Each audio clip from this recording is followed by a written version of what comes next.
আসসালামু আলাইকুম আমার আপু ভাইয়েরা সবাই কেমন আছেন? আশা করি সবাই ভালো আছেন। তো আজকে আবার একটা ভিডিও নিয়ে আসলাম। আর ভিডিওটা আজকে আমি আরবিয়ান স্টাইলে খ্যাপসা রান্না করতেছি। তাই আমি এই খ্যাপসাটা আসলে আমি কীভাবে রান্না করি এটা একটু শেয়ার করব।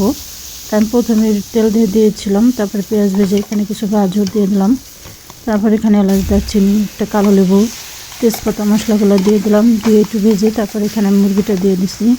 তারপরে এখানে আদা রসুনের পেস্ট দিয়ে দিলাম 1 চামচ, সস দিয়ে দিলাম 1 চামচ, হলুদের গুঁড়া 1 চামচ, জিরার গুঁড়া 1 চামচ, ধনিয়ার গুঁড়া 1 চামচ, গরম মশলার গুঁড়া 1 চামচ, আর পরিমাণ মতো স্বাদ মতো লবণ আর সামান্য একটু মাজি।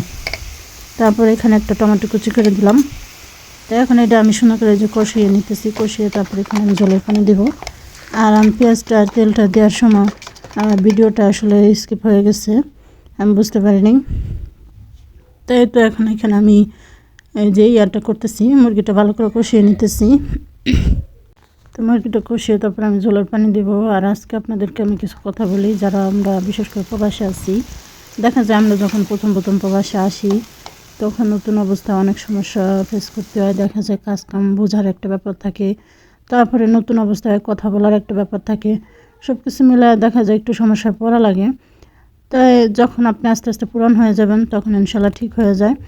তাই আসলে এগুলো হয় কি, অনেক সময় দেশের মানুষগুলো বুঝতে পারে না।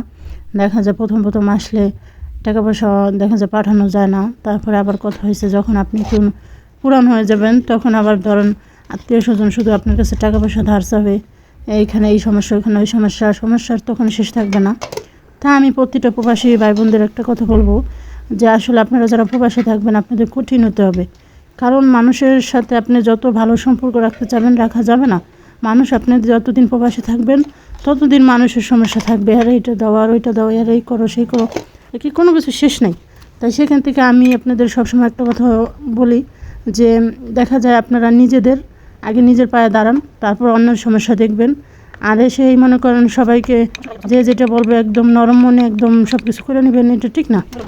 তো আমি কথা বলতে বলতে এখানে একটা মশলা রেডি করে নিলাম। এখানে 1 চামচ গরম মশলা আর 2 চামচ আমি টমেটো ব্লেন্ডার করে এটার সসটা দিলাম, আর এই যে লবণ দিলাম পরিমাণ মতো, আর 1 টেবিল চামচের মতো তেল দিলাম। দিয়ে মুরগিটার গায়ে লাগিয়ে যে আমি মুরগিটা নিচে পোড়া দিয়ে দিলাম চুলার নিচে। আর এখানে আমার এই যে খ্যাপসাটা হয়ে গেছে, আমি মুরগিটা কষিয়ে তখন আমি পানি দিয়ে দিয়েছিলাম। তো অনেক কথা বললাম, আসলে আমার কথায় কেউ কষ্ট পাবেন না। আসলে বাস্তবতার কথাগুলোই আমি বললাম, কারণ আমরা যারা প্রবাসী থাকি কেউ এটা ভাবে না যে আসলে প্রবাসী টাকা কামানোটা কতটা কষ্ট আর কতটা পরিশ্রম করতে হয়, যে থাকে সেই বুঝতে পারে। তাই সেখান থেকে আমি প্রতিটা প্রবাসী ভাই বোনদের বলবো যে আপনারা আসলে নিজের পায়ে দাঁড়ান, নিজের কিছু করেন, তারপরে আত্মীয় স্বজনরা আপনারা দেখবেন। ঠিক আছে, আত্মীয় স্বজনের সমস্যা এটা থাকবে, এটা আসলে শেষ নেই। এটা আপনি যত দিবেন ততই লাগবে। তাই সেখান থেকে নিজের পায়ে দাঁড়াবেন, নিজে কিছু করবেন, তাই নিজে প্রতিষ্ঠিত হয়ে তারপর অন্যকে দেখবেন, তাহলে আর কোনো সমস্যা হবে না। তাই এখানে আমি এই যে একটা বানালাম, টক দই দিয়ে আর শসা দিয়ে আমি এই যে একটা সস বানালাম। তাই সবাই ভালো থাকবেন আর আমার ভিডিও